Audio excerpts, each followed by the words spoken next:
Iran's drones are giving the United States a major headache, and now Washington is scrambling to catch up. According to Situation, Iranian-made Shahed-136 drones have become infamous in Ukraine, where Russia is using them in battle. Now, these drones are really small, they fly low, and they are hard to detect, making them very difficult for any conventional air defenses to stop. In the meantime, the US Air Force has decided to act now.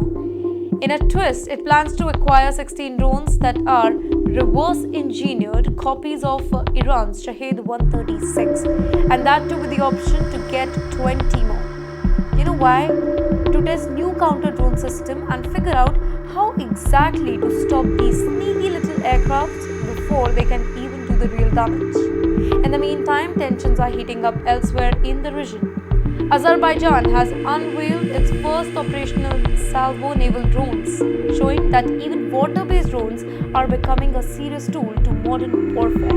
While Iran is also flexing its military muscle here, conducting major naval missile exercises with missiles like Qadr, Qadir, and Nasi, sending a clear message to neighbors and the world that Iran is all ready for the conflict at the sea. And wait, the drama does not stop here.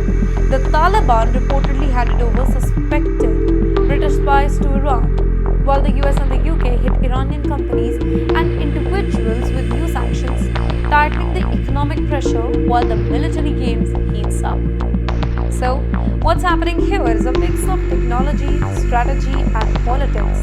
Iran's drones are not just flying machines. These are tools of power, testing global military responses, and the US is learning really fast.